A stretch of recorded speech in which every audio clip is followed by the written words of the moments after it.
umwarimu wese wa primaire ndetse n'umwarimu wese wa segonderi agiye kujya ahabwa imyaka 2 yo kuba ari kwiga ururimi rw'icyongereza nk'ururimi rukoreshwa mu kwigisha mu guhera mu mashuri abanza ndetse n'amashuri yisumbuye. Hanyuma urwo rurimi azajya amara imyaka 2 ari kurwiga, nyuma yabwo akore cyangwa se ahabwe ikizamini cyangwa isuzuma bushobozi cyangwa se ibyo twakwita test mu ndimi z'amahanga.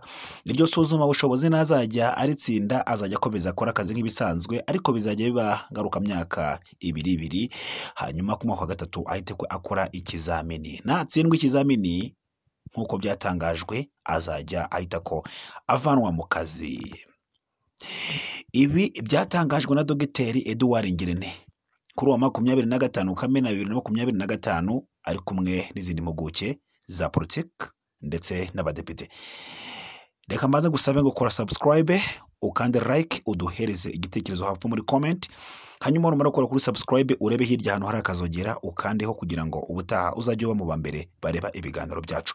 Ngewe nitwa Mr Valaveka, shirika ngwifuriza muri Imana aho uherereye hose, waba uherereye mu ntara y'amajyepfo, intara y'amajyaruguru, iburasirazuba ndetse n'iburengerazuba. Ntabwo nabagiwe n'abari mu mujyi wa Kigali ndetse n'abari Rwotamasimbi cyangwa se hanze y'igihugu cy'u Rwanda.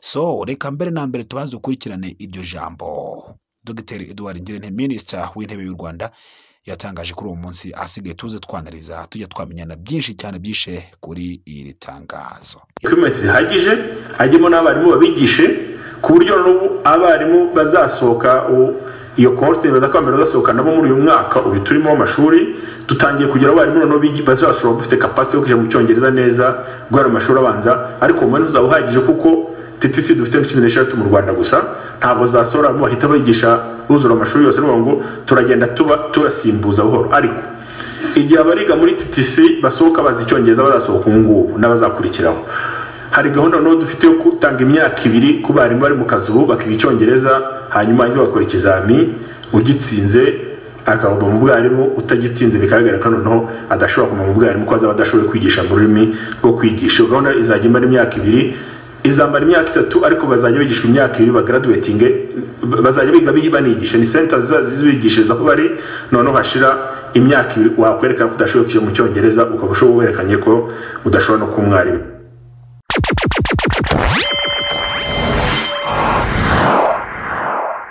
Ibi ngibi Dogiteri Edouard Ngirente, Minisitiri w'Intebe y'u Rwanda, yabitangaje ngo nyuma y'uko hakozwe ubushakashatsi basanga ireme ry'uburezi ritari kugenda neza ndetse n'abanyeshuri batari gutsinda ku kigero gikwiriye bitewe n'uko bamwe mu barezi cyangwa se abarimu bigisha nabo ubwabo batazi neza ururimi rukoreshwa mu kwigisha mu gihugu cy'u Rwanda, icyo twakwita English language cyangwa se ururimi rw'icyongereza nk'ururimi rukoreshwa mu burezi mu kwigisha mu Rwanda.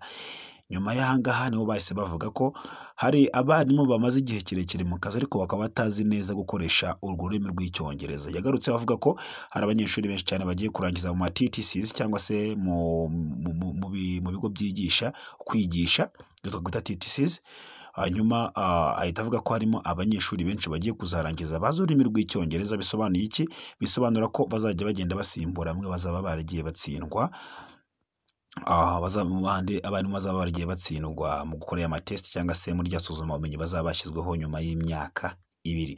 Ibi ngibi ni ibintu byakomeje kwibazwaho cyane. Usanga bamwe mu barezi bavuga bati kwa nima bagiye biga se ibintu by'indimi wenda bazaba bari qualified muri izo ndimi, ariko hakaba n'abandi bagiye biga ibyo bita nk'amasiyanse, ibinyabuzima n'ubutabire ndetse n'ibindi bitandukanye, ugasanga ntabwo bagiye bibanda cyane mu kumenya byimbitse ururimi rw'icyongereza. Hakibazwa test zizatangwa cyangwa se ibizamini bizatangwa, zaba ari ibizamini bimeze bite, azaba ari ibizamini bihagaze bite. Mbese byakomeje gucanga cyane, abantu bayoberwa neza rwose icyo bagomba gukora, ariko birumvikana n'ubundi no kugira ngo ireme ry'uburezi mu Rwanda rikomeze ritere imbere. Ni nyuma y'uko kandi ahangaha leta y'u Rwanda yateguye amahugurwa ko barimo batize uburezi cyangwa se uncertified teachers, aho hari hateguwe wave ya mbere irakorwa irarangira, ndetse kuri ubu ngubu hakaba hari gukorwa wave ya kabiri cyangwa se icyiciro cya kabiri kigiye kirimo uturere tutabashije kwitabira ayo mahugurwa ya mbere. Ni muri urwo rwego kuri ubu ngubu mu Rwanda biragaragara neza cyane ko ireme ry'uburezi riri kwerekeza ahantu heza cyane. Bigaragaza iki? Biri kugaragaza ko mu myaka mike cyane iri imbere buri mwarimu uzaba wigisha azaba ari qualified cyangwa se azi neza cyane ururimi rukoreshwa mu kwigisha icyongereza nk'uko byatangajwe na Minisitiri Dr Edouard Ngirente, Minisitiri w'Intebe y'u Rwanda. Hanyuma ku rundi ruhande byakomeje bigaragara cyane ko abana badashobora kuba ubwabo bari qualified mu kuvuga icyongereza.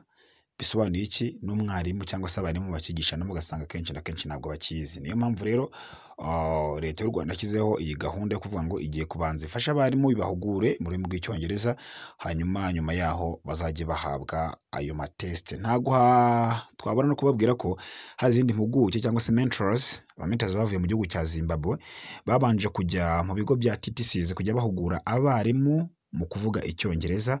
Hanyuma gahunda iriho nuko ngo leta y'u Rwanda n'ubundi igiye kujyana aba mentors benshi cyane mu mashuri yaba ari aya leta ndetse n'afashwa na leta, kugira ngo aba mentors bashobore kuba n'ubundi bakomeza gufasha abarimu mu kubahugura mu kuvuga ururimi rw'icyongereza. Ibi ngibi biragaragaza icyerekezo cyangwa se biratanga ishusho nziza cyane y'uko guverinoma y'u Rwanda uko iri kugenda ishyira imbaraga nyinshi cyane muri education y'u Rwanda. N'ubundi hari byinshi bizakunda kandi bizoroha, bikorohera ku mpande zombi. Ndetse umwarimu urumva uzaba wigisha icyongereza cyangwa se wigisha amasomo yose ariko ayigisha mu rurimi rw'icyongereza, bizamworohera cyane kugira ngo abana batsinde, ndetse n'abana bo mu bizamini bya leta ndetse no ku isoko ry'umurimo bazabasha kuba bahakora kuko bazaba barize neza ururimi rw'icyongereza. So reka nkubwire ngo impinduka nk'izi zibayeho, buri wese agomba kuzimenya ko ari impinduka zibayeho kandi ko buri mpinduka zigomba kugira nyine ibyo zigomba kuzana.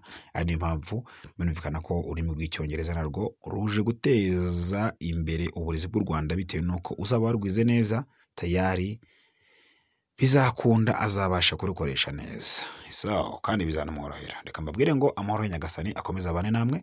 Njyewe nitwa Mr Valar the Cash. Ndagushimiye wakoze subscribe kuri iyi channel yacu ya YouTube. Hanyuma niba ari ubwa mbere utugezeho, kora subscribe kandi n'ibiganiro kigushimishije ukore share uhereze bagenzi bawe, bityo amahoro y'Imana araza gukomeza abane namwe aho mugiye muherereye hose. Bless you, God bless you. Muronke aho mwagiye hose, ndetse n'imirimo mugiye muhereremo Nyagasani ayibahiremo. Nyagasani abane namwe. Nitwa Mr Valar the Cash.